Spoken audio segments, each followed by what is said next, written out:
Hey, Adam, Geez, one why, thing. why do you think they called bumpers, Gary? I don't know. Because they come at the beginning, at the end, like bumpers. Alex, you're a marketing guy. Do you like that design behind Paul? Does that logo thing look pretty cool to you? Hey, I forgot to hit the record button.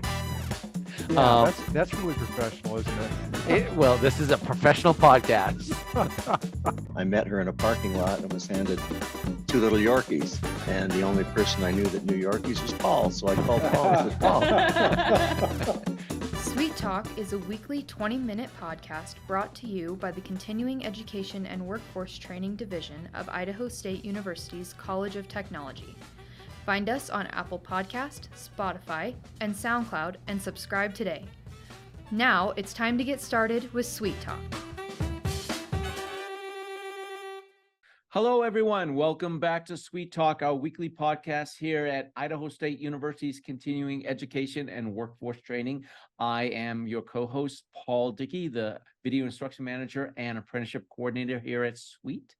And as always, joining us is our Interim Director, Raylan Price, who used to be our Health Director, but has taken over the whole show. Raylan, how are you doing today? I am doing great. It is a great day to have a great day. So it's a good day. We're a week away from, we're almost a week away from Thanksgiving, and I'm actually going to take some time off. And joining us again today, as always, is Angie Wilhelm, our Marketing Director. Angie, how are you doing today? I'm doing really well. If you've listened to our podcasts in the past, you typically hear me say, oh, we have a very special guest. We do again today, but today's subject is also very unique. Joining us today is Elizabeth Cole. Elizabeth is the president of Idaho State University's Grilled Cheese Club. We're very excited to hear about that club. Welcome, Elizabeth. Can you take a moment to introduce yourself and tell us a little bit more about you? Yeah, so thanks so much for having me today. I'm super excited to be with you guys. Like you said, my name's Elizabeth Cole, but everybody just calls me Biz. I'm a senior here. I'm studying accounting. I'm a student ambassador for the university, and so that's been a really fun experience. But I'm involved in a couple different things on campus. I'm involved in our volleyball club, Beta Alpha Psi, which is our accounting and finance club, our sign language club, and then obviously the grilled cheese club, which not that I'm biased, but it's the best club on campus. It sounds like the best club. I am so intrigued by this. So yeah, lots of questions for you today. Now, Okay. What did you say people call you? Biz? Biz, like B-I-Z, like Biz. Yeah. Okay. Yeah. Very cool. My older sister couldn't say Elizabeth, and so she'd say Bizabeth. And then just got short. That's awesome. Okay, so ahead. at the Grilled Cheese Club, do they introduce you as Biz with the cheese whiz? I have not heard that before, but we should start that. No, because you should never make grilled cheese sandwiches with cheese whiz. Yeah, that's true. That's true. So, Biz, could you tell us a little bit about clubs at the university? How do they get started, and how did this one get started? Yeah, so clubs at the university are a really great way for all of our students to get involved. Like I said, I'm a part of 4 clubs, and that's been a really unique experience, especially since my clubs are very diversified. It's really helped me to get out of my shell and make new friends and all of those things. But starting a club is really easy. When I came to college, never envisioned myself starting a club, but that's exactly what happened last year. When I joined the program, there was an admissions advisor years ago that would always talk about this grilled cheese club when they were talking to current students about campus and different opportunities for them. And then ambassadors started sharing about it on tours. And then that got shut down because we didn't actually have a grilled cheese club, and students had been asking about it, and they're like, sorry, we don't have one. And so I got wind of this last year, and I was like, well, why don't we have a grilled cheese club? Like, that sounds like a pretty sweet club to have on campus. And so it was really easy. I went over to the Leadership and Engagement Center and said, hey, I want to start this club. And they set me up with all the paperwork and stuff. And I just had to write a constitution. I think I had to have 6 members. And then I also had to have a faculty advisor. And so all of the other ambassadors were on board, so we all were the first members of the club. And then Jenna Hopkin, who's our faculty advisor, she's my boss as an ambassador, and she's always wanted to be a faculty advisor. So she was like, "Say less, sign me up." And so I've been here since day one. I'm sad to leave the club in May when I graduate, but it's been a really great experience. So, okay, I kind of understand what prompted you to start the Grilled Cheese Club. What are the activities of the Grilled Cheese Club? Yeah, so it's really cool. Our whole purpose is to help unite students with resources that are available to them on campus. And so we meet up about 3 to 4 times a semester with different organizations. So this year alone, this calendar year, we've met with Bingo Catholics, Pike, they're a fraternity on campus, our TRIO office, our Diversity Resource Center, and then we have a couple of them that are in the plan or in the works right now for the end of this semester and next semester. So we usually just have like a couple pamphlets or things to hand out. It's kind of a grab and go sort of thing, or we might have a short presentation by a speaker. But all our members have to do is come and eat grilled cheese and hang out and learn about, what's available to them. So it's been really cool. The meeting that we did with TRIO, they did a presentation about FAFSA and all the changes that are coming to FAFSA. So that was a really great way for our students to kind of get prepared for that, since that is opening up here in a little bit. Oh, so you kind of use the club as just a way of introducing students to resources available to them. Yeah. And also always know what you're serving. That's Yes. right. So I have some questions. Number one, do you all make the cheese sandwiches yourselves, or does somebody make them for you? And then where do you meet that you can actually grill cheese sandwiches? So lots of questions. Yeah. And Yeah. where do you get the funding for it? That's the other question. So our treasurer, Zach Garvin, he is actually our resident grilled cheese maker. He makes them the best, and we call ourselves the grill masters. That's our executive team, but he definitely is the grill master. So we make all of the sandwiches ourselves. Usually I'm up there helping prepare them, or one of our other officers, and then Zach's in charge of the grill and making sure that, they're all getting cooked and they always taste really good. So, he's doing great at his job. So you bring a portable grill with you to these events? Yeah, so we have our own grill, we have our own spatula. And then as far as funding goes, we get all of our funding from ISU from their club funds. But we also get a lot of things donated to us. So we partner with Harper's, and they provide all of our bread for us. So we don't pay for that. They give us all of that. They set some aside for us. And so that's been a really cool connection to make with them.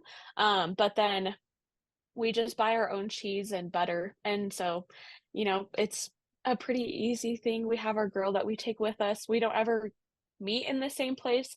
We usually try to meet in the place that the resource is located at. So like when we met with the Diversity Resource Center, we did our meeting in the Diversity Resource Center, just because we feel like that's a really easy way for students to learn about where these resources are at. So they're learning about them, but also if they have additional questions, they know exactly where to come back and get those questions answered. But if there's not a great place for us to meet with the resource, or maybe they don't have a meeting space big enough for us, we have done some in the sub just by the stairs. We usually see like Bingo Wednesday. So we also get a lot of foot traffic there and help students learn about the club that may not know about it already. Well, that's amazing. The one thing I did take away from that when you're talking was butter. Yes. Grilled cheese is made with butter, not mayo, butter. That's right. Yes. My personal grilled cheese, sometimes I put mayo on them and some dried oregano. That's what I put instead of butter, but that's a biz thing, club thing. We do butter. So, I'm sorry, go ahead, Ron. No, you go. So and then it's my turn. This organization really about letting students know about the resources available. Grilled cheese is kind of like your niche for these activities. But do you have discussions about grilled cheese? I mean, do you have like a definition of what grilled cheese is? How far do you go down the grilled cheese rabbit hole is what I'm asking. So I have had a lot of conversations with people about, what what kind of grilled cheese we can serve. I've gotten a lot of really good recommendations. Bacon jam is one that I get a lot. Mm. So for right now, we just do cheddar cheese. We had a meeting in the spring where we did like Swiss and pepper jack and different things. But we don't have a defined grilled cheese. It's kind of just whatever we feel like getting for that meeting. And so most often that's cheddar cheese just because it's a staple and you can never go wrong with that.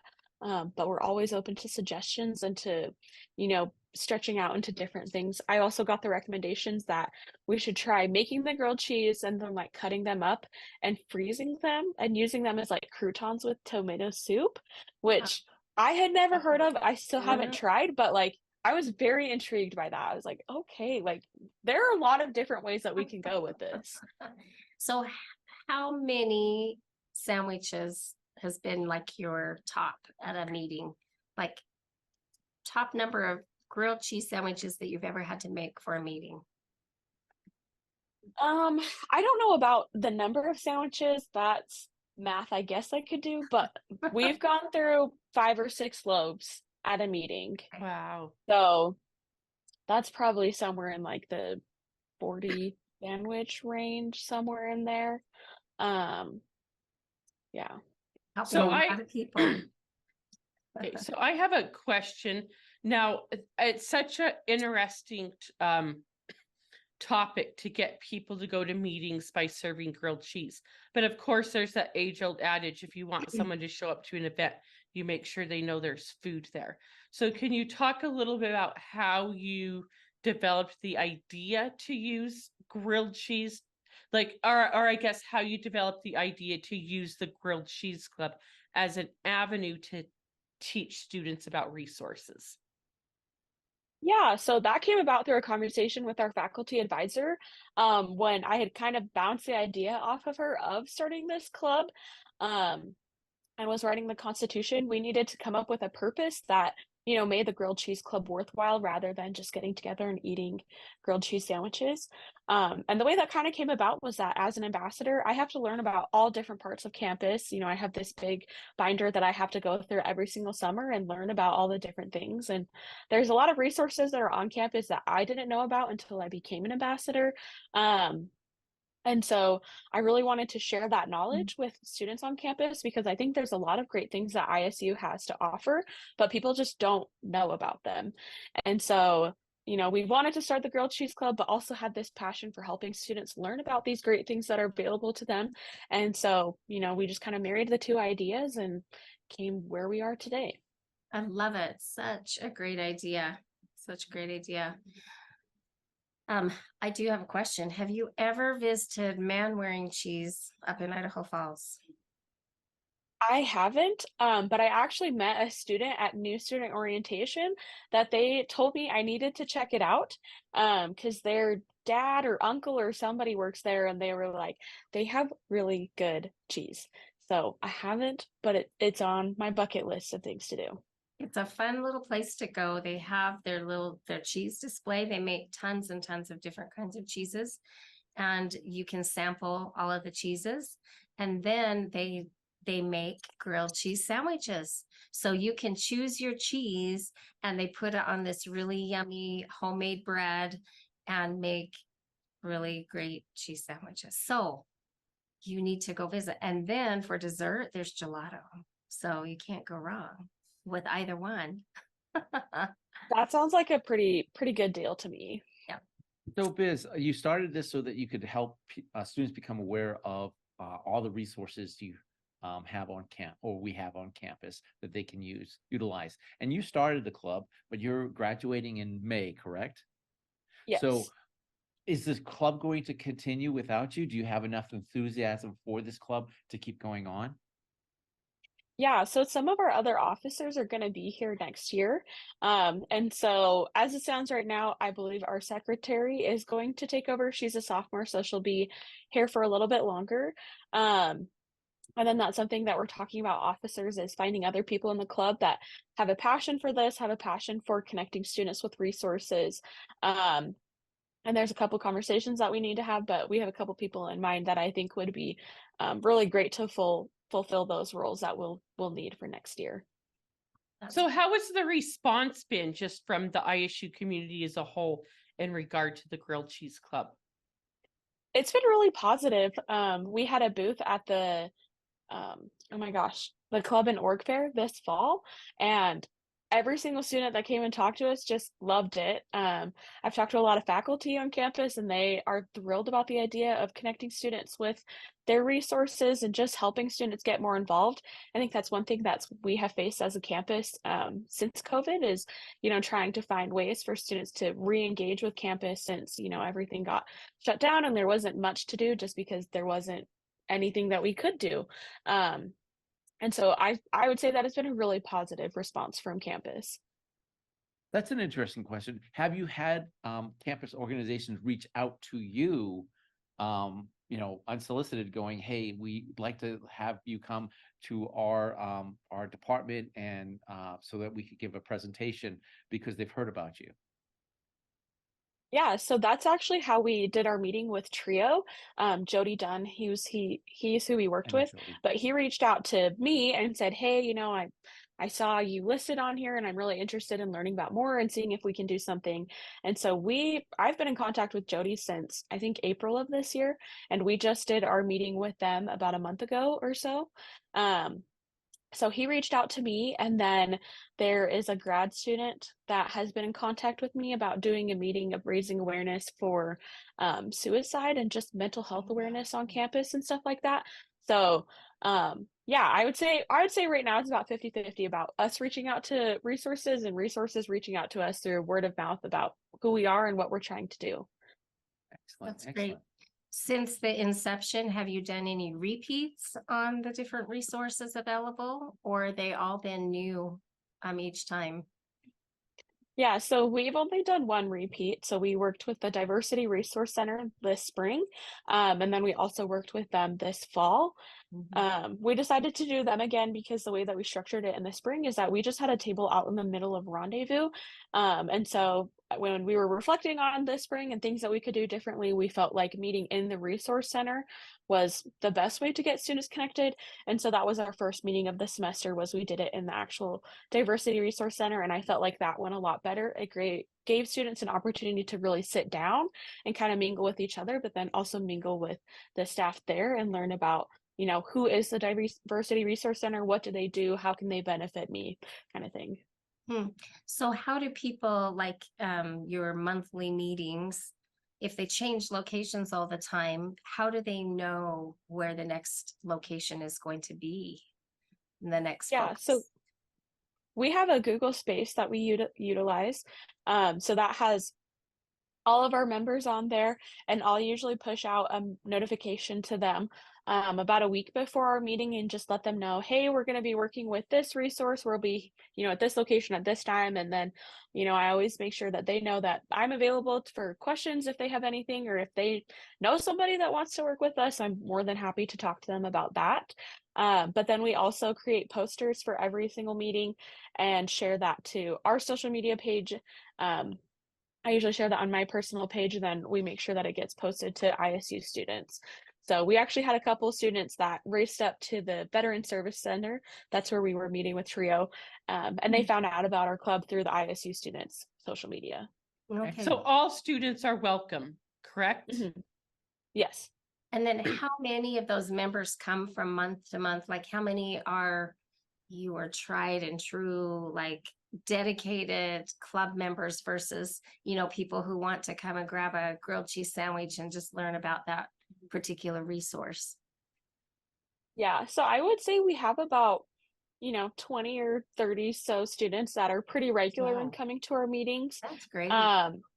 Those numbers fluctuate every meeting, just kind of depending on the location of it. If students don't really know where it is, sometimes it's a little bit harder to get them up there. And that's why we try to let them know beforehand and let them know that, if they do have questions, they're more than welcome to ask us where they are, because we want to make sure that, they're able to come. But yeah, I would say we have a solid 20 or so students that are pretty regular. Well, So- Elizabeth, we only have about a minute left in this podcast. Okay. All right. I Do got it. one last. What is the most rewarding part about running this club? I'd say the most rewarding part is just helping those students make those connections. So it was really awesome when we partnered with Trio and learned about FAFSA. Jody was able to have a conversation with some of the students afterwards and just really help them learn about, the changes that are happening and how do they affect me and what can I do to be ahead of the game. And I think that's definitely been the most rewarding part, is that just sharing that knowledge of ISU, that knowledge of things that are available to students and helping them make the most of their college education. That's cool. Now, Okay, Well done. go Well done. yeah, no. So Biz, if someone wanted to get a hold of the club, how would they get a hold of your organization? Yeah, so they're more than welcome to just contact me. So my email is just my full name, Elizabeth Cole at isu.edu. They can contact me at any point in time. I'm usually pretty good about responding. And if anyone has any questions or wants to join the club or work with us, I'm more than happy to, talk to them about that. I'm always excited to learn about opportunities that we can use or people that, want to be with us. Like I'm here for it. Excellent. All right. Well, thank you so much for joining us today, Biz. I really learned a lot. Again, I always thought this whole conversation was to be grilled cheese, and I didn't realize that this is a great resource in itself for Right. learning about what Mhm. students have available to on campus at ISU. Thank you so much. I appreciate it. Braylon, thank you for being here as always. Angie, thank you for arranging this behind the scenes. Can't do this without you. Now, if people want to find out what we have available for our offerings, they can visit our website at cetrain.isu.edu or email us at cetrain@isu.edu or give us a call at 208-282-3372. And if you enjoy this content, please like, share, subscribe. Thank you so much. It just helps us spread our message about our community. Thank you. Be safe.